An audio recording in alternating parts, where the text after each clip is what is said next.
Dieu aurait-il perdu la mémoire? Dieu aurait-il pu oublier son oint, son bien-aimé David? Dieu n'a-t-il pourtant pas dit à son peuple en Deutéronome 4 « Car l'Éternel votre Dieu est un Dieu compatissant, il ne vous abandonnera pas, il ne vous détruira pas, il n'oubliera pas l'alliance qu'il a conclue par serment avec vos ancêtres. » Dieu peut-il abandonner David avec des promesses comme cela? Et Dieu peut-il m'oublier, moi, aujourd'hui?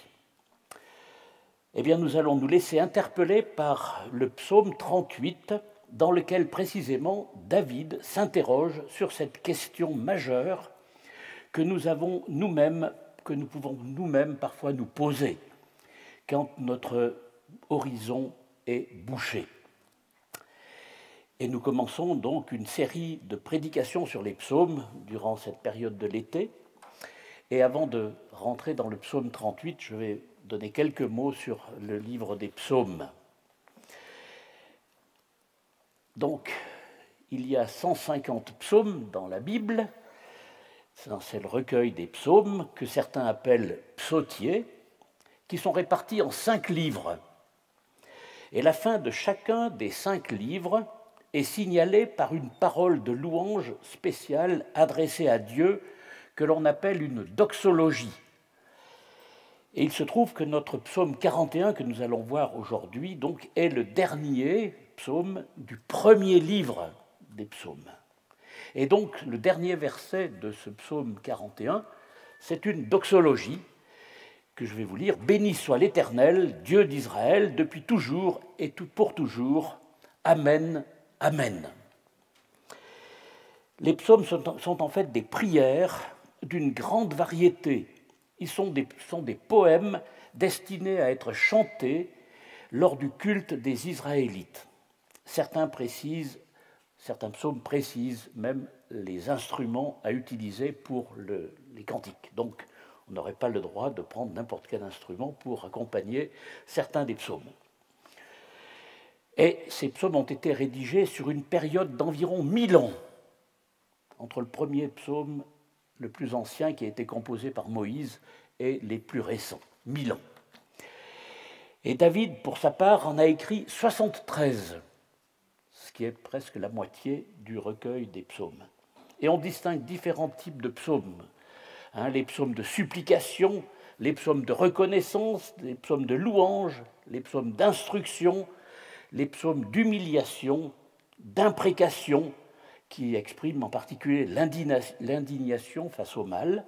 Et puis il y a des psaumes royaux, centrés sur la personne du roi d'Israël, et puis des psaumes messianiques, comme certains que nous verrons dans cette série. Et les psaumes sont d'abord des paroles humaines, adressées à Dieu en réponse à sa révélation et à son œuvre dans l'histoire. Et ce psaume 41, donc, ce que nous verrons la prochaine fois, donc je verrai ça pour la prochaine fois, je m'excuse. Aujourd'hui, donc, nous allons commencer avec le psaume donc 38, dans la version du Semeur. Donc, le titre qui est donné dans la traduction du Semeur, c'est « Accablé par la maladie et par le péché ». Donc, verset 1, un psaume de David pour se rappeler au souvenir de Dieu. « Éternel, dans ta colère, ne me punis pas, et dans ton indignation, ne me châtie pas. Vois, tes flèches m'ont atteint, ta main m'a frappé. En mon corps, plus rien n'est intact sous l'effet de ta colère. Dans mes membres, rien n'est sain. Mon péché en est la cause. Je suis submergé par mes fautes. Elles sont un poids bien trop lourd pour moi. Mes plaies infectées suppurent. Ma folie en est la cause. Triste, accablé, abattu, je me traîne tout le jour. Je me sens un feu dans mes reins. Plus rien n'est intact en moi. Je suis à bout, écrasé. J'ai le cœur en désarroi. Je ne cesse de gémir. Éternel, tous mes désirs je te les ai présentés, et tous mes soupirs sont connus de toi. Mon cœur bat violemment, et mes forces m'abandonnent. Mes yeux ont perdu toute leur lumière. Verset 12, ma plaie écarte de moi mes amis, mes compagnons, ceux qui me sont les plus proches restent loin de moi. Ceux qui veulent me tuer m'ont tendu des pièges. Ceux qui cherchent mon malheur parlent pour me nuire. Ils murmurent des mensonges à longueur de jour. Et pourtant, moi, je fais le sourd pour ne pas entendre. Je reste la bouche close, comme si j'étais muet. Je suis comme un homme qui ne peut entendre et ne répond pas. Car c'est sur toi, Éternel, que je compte. Tu me répondras, ô Seigneur mon Dieu. J'avais demandé qu'il ne puisse pas rire de mon sort, s'exalter à mes dépens lorsque je chancelle. Me voici près de tomber, ma douleur est toujours là.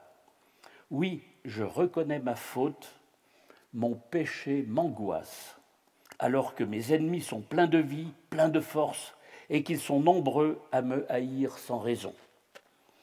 Ceux qui me rendent le mal pour le bien que j'accomplis me font le reproche de vouloir chercher le bien.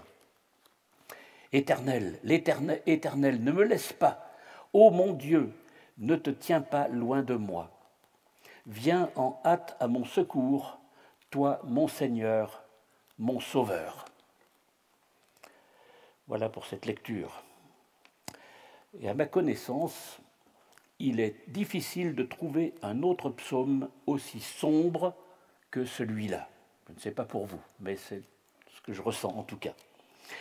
Et du début à la fin, David énumère tous les malheurs dont il est atteint.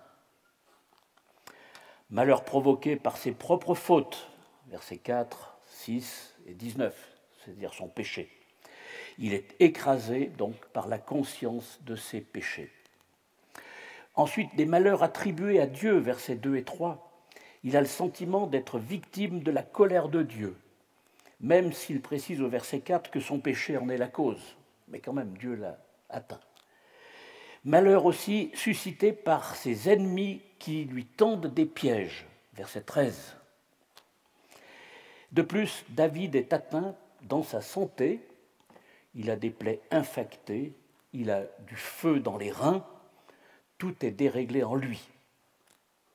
Cette situation qui fait penser un peu à celle de Job, eh bien, c'est une situation qui fait penser un peu à celle de Job, que vous connaissez certainement. Toute la vie de David est engloutie dans les épreuves.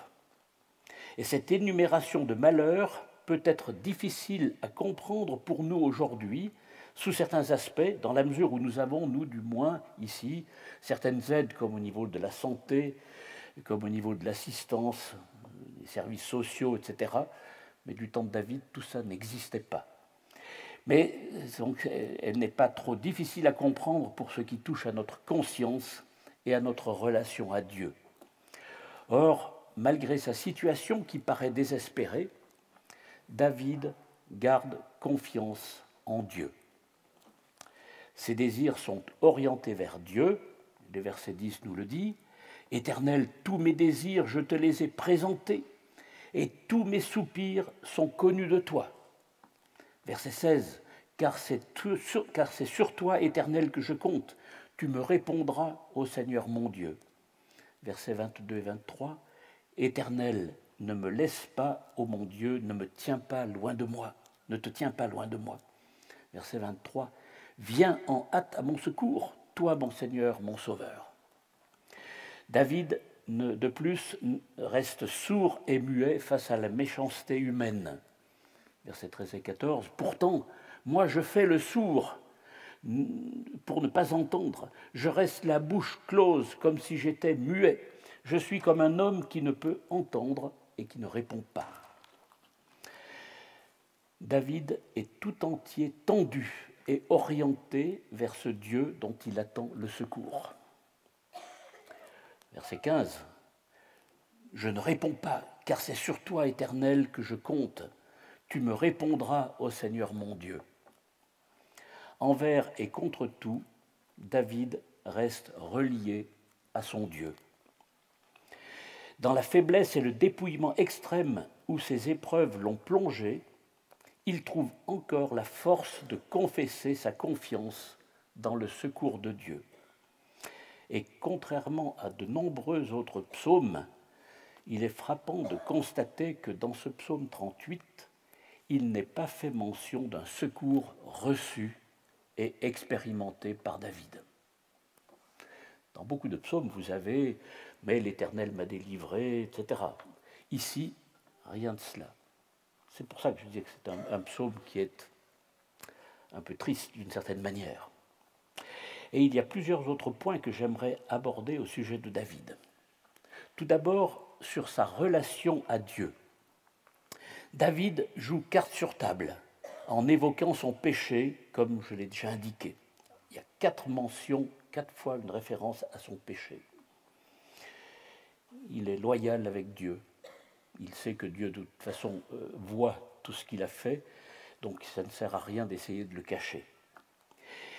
Il dit aussi avoir présenté ses désirs à Dieu. Verset 10, on l'a lu. Il en a parlé à Dieu. Il exprime aussi sa confiance en Dieu et sa dépendance de lui, au verset 16. Sa relation avec Dieu se manifeste aussi par son appel au secours final. Mais il n'est pas fait mention dans ce psaume ni du pardon de Dieu, ni de sa grâce. Il aurait pu dire « Seigneur, tu m'as pardonné, merci pour ton pardon ». Il n'est pas fait mention de cela dans ce psaume. Ce qui ressort surtout, c'est son angoisse et son mal-être liés à son péché. Oui, verset 19, « Je reconnais ma faute et mon péché m'angoisse ».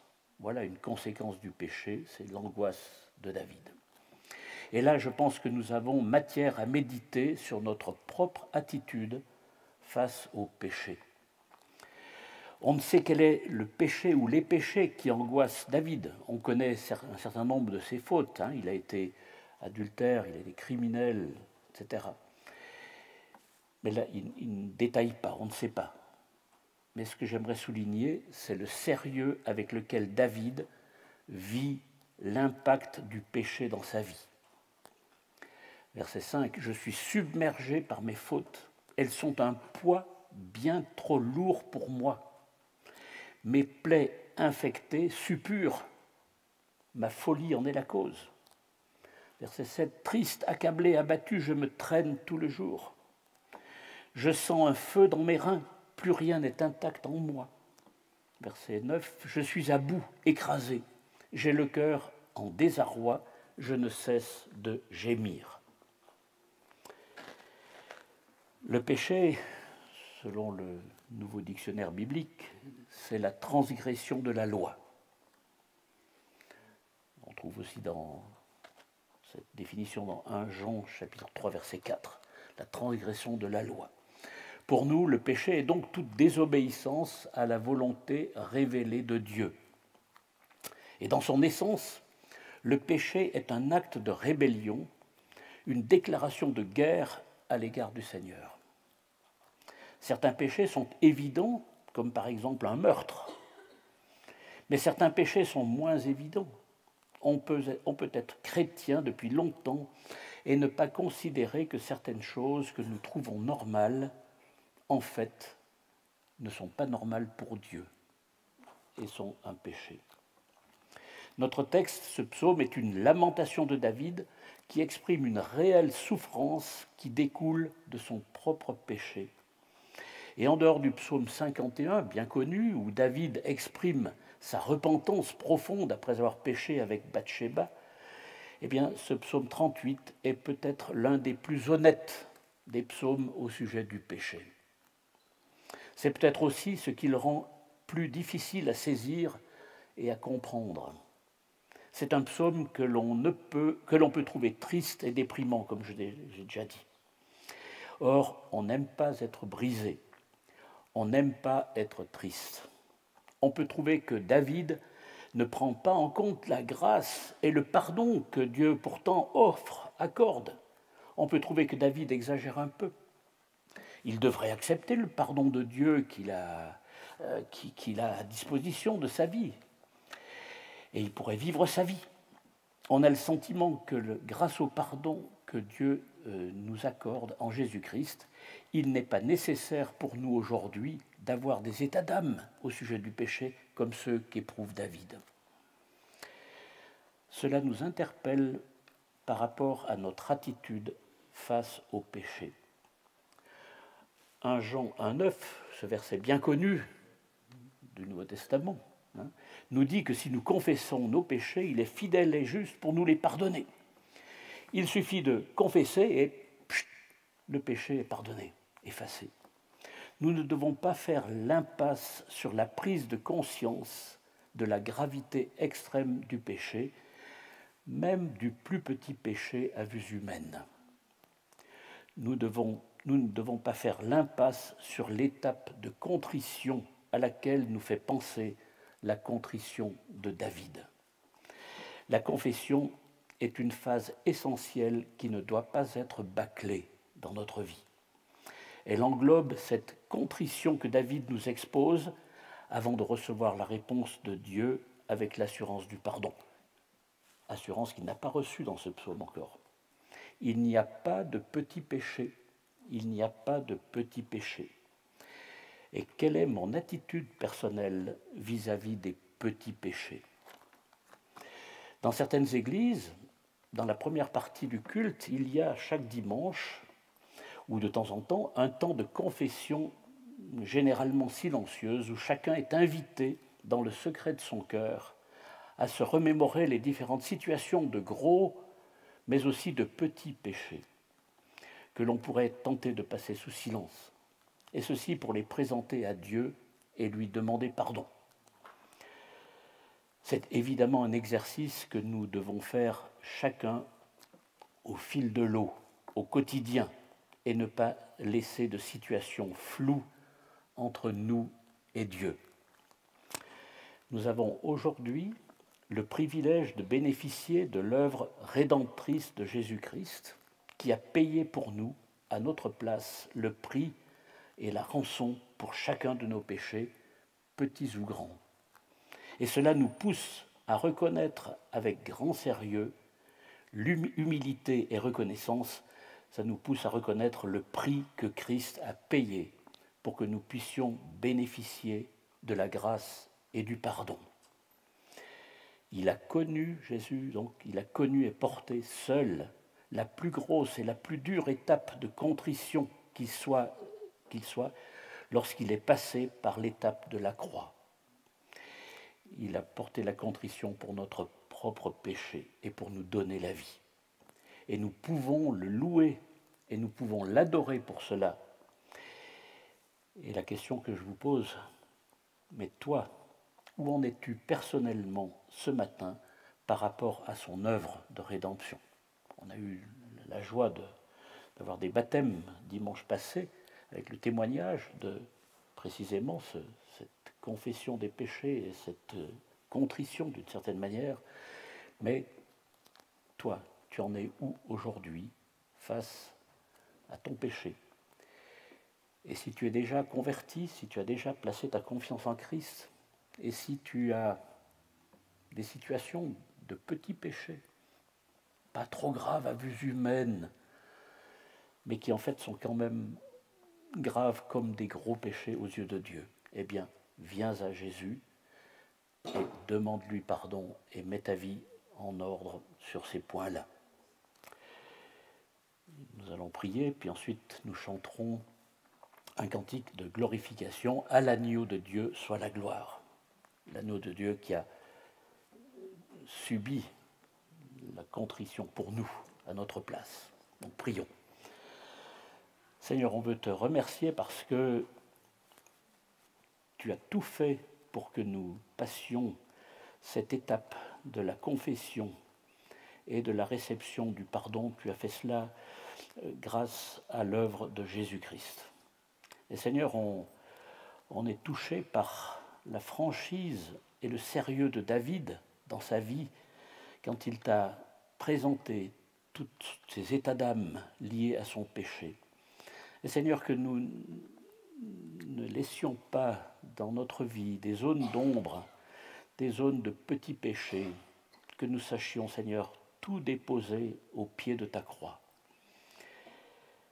Et que tu nous conduises durant cette journée, mais aussi la semaine qui est devant nous, que tu nous conduises dans tes voies, que nous marchions dans tes voies, que nous soyons vraiment tes enfants et des disciples fidèles.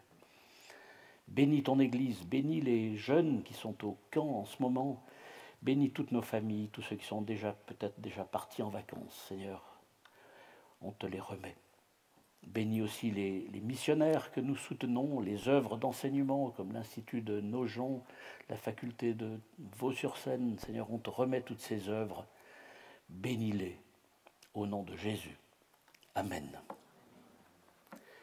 Et donc, c'est les musiciens qui vont venir maintenant pour le cantique « À l'agneau de Dieu soit la gloire ».